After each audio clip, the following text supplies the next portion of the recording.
Tanpa kita sadari ternyata ada cukup banyak sekali inovasi-inovasi di bidang kesehatan yang ada di sekitar kita. Saya termasuk orang yang sangat menikmati karena sekarang ternyata pilihannya banyak walaupun beberapa di antaranya yang sangat mahal. Oleh karena itu supaya tidak mahal ya kita harus merawat kesehatan kita. Sebut saja stem cell, sekarang selain stem cell ada fresh cell.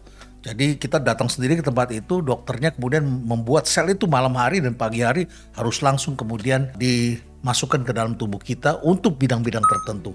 Ada terapi ozon, herbal, bahkan infusnya itu sekarang bisa sekali dengan menggunakan herbal-herbal tertentu yang ada di tanah air kita. Dan sayangnya untuk menjadi bahan infus itu harus diolahnya di luar negeri. Mudah-mudahan ke depan dengan undang-undang layanan kesehatan kita bisa memperbaikinya. Tapi baiklah, yang saya mau cerita kepada Anda ternyata juga ada perbaikan kesehatan dari berbagai lini termasuk di dalam dunia laboratorium. Saya baru saja mengambil hasil lab saya dan menarik sekali. Sebetulnya kemarin karena saya diundang untuk peluncuran logo IKN yang dilakukan di Istana Negara, jadi saya harus melakukan semacam antigen begitu ya. Dan hasilnya cepat sekali keluar ya sama kita sudah tahu. Tetapi saya tidak hanya mendapatkan itu karena kemudian dokter menawarkan saya hal yang sangat menarik dan sangat saya inginkan, yaitu yang disebut dengan farmakogenomik. Nah, inilah yang sangat penting sekali kepada kita semua dan saya ingin bercerita tentang hal ini karena belakangan aspek kesehatan ini menjadi topik yang ramai diperbincangkan di kawasan rumah perubahan.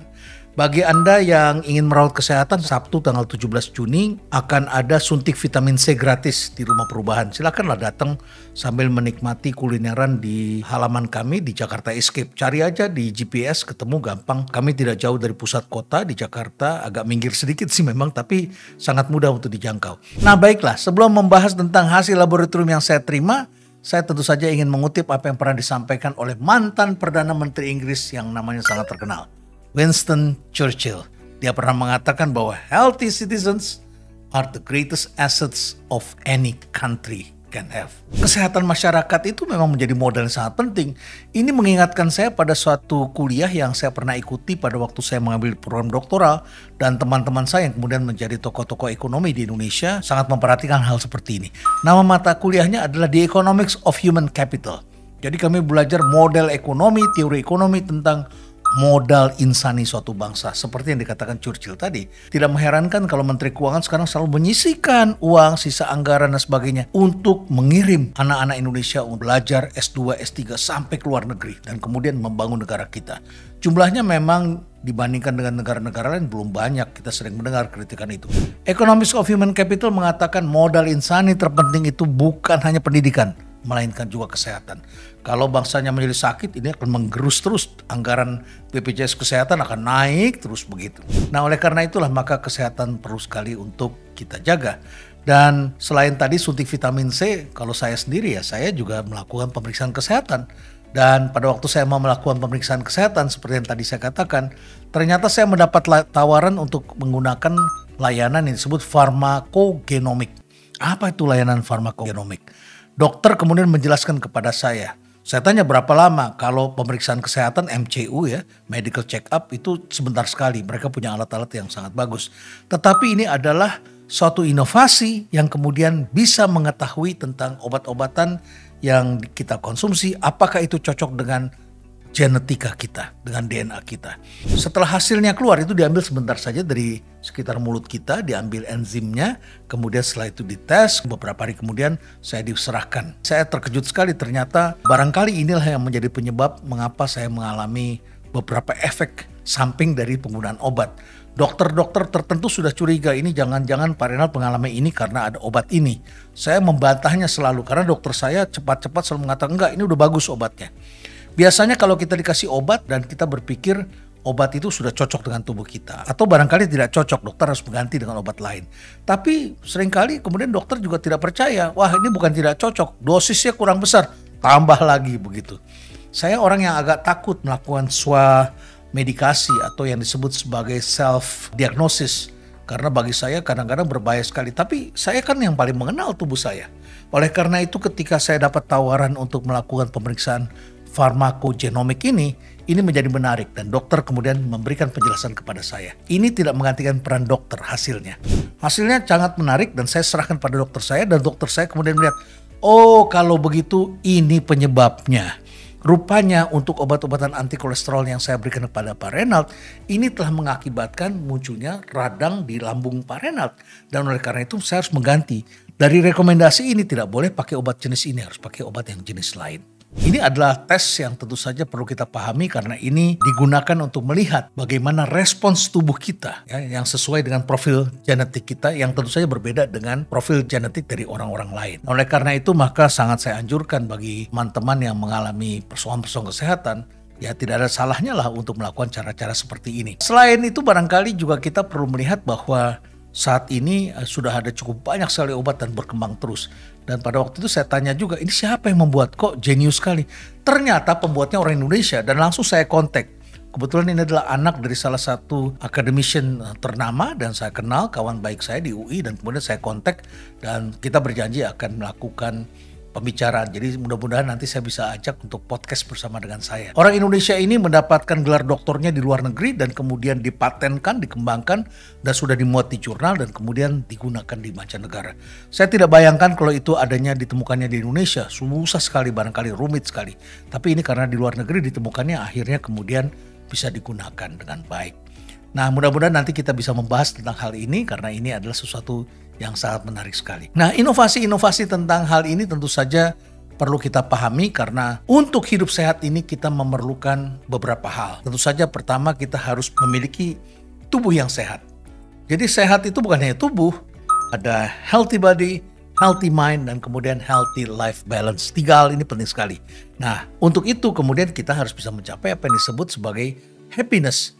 Dan happiness itu dicapai kalau kita memiliki kualitas hidup, apakah kualitas hidup pribadi, bersama keluarga, atau kualitas hidup dalam masyarakat sosial. Jangan lupa pada waktu pandemi COVID-19 yang lalu, banyak sekali orang yang kemudian meninggal dunia karena apa? Karena kesepian. Karena tidak ada orang yang datang mengunjungi mereka atau tidak mempunyai kesempatan untuk bersosial. Ini menjadi penting sekali. Selain itu tentu saja ada gaya hidup. Adalah bagaimana kita bisa selalu up to date, kemudian inspiring, bisa juga sekali lagi adalah menjaga self esteem kita, harga diri kita. Kita merasa hidup kita fine, kita bisa diterima oleh orang lain dengan baik. Dan terakhir, tentu saja kita bisa menikmati hidup. Maka tentu saja kita memerlukan alat ukur. Oleh karena itu maka saya selalu melakukan hal seperti ini. Sebetulnya saya agak malas melakukan pemeriksaan kesehatan. Sampai suatu ketika anak saya mendesak saya karena tidurnya kok agak mendengkur. Dan dia mengatakan pada saya, ayah tidak biasa seperti ini. Terus bagaimana dong?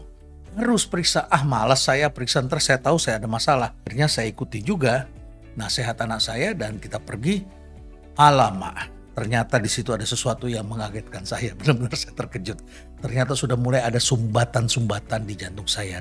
Akhirnya saya berkata, saya bersyukur bisa menemukan hal ini. Dibandingkan dengan beberapa teman saya yang sudah tidak ada karena menganggap bahwa ini adalah hal yang tidak penting. Dia takut dan akhirnya kemudian mereka sudah tidak eksis lagi. Tentu saja agar sehat kita perlu menjaga gaya hidup kita juga harus menjaga lifestyle kita, bagaimana kita tidur, bagaimana kita bekerja, olahraga, jaga konsumsi.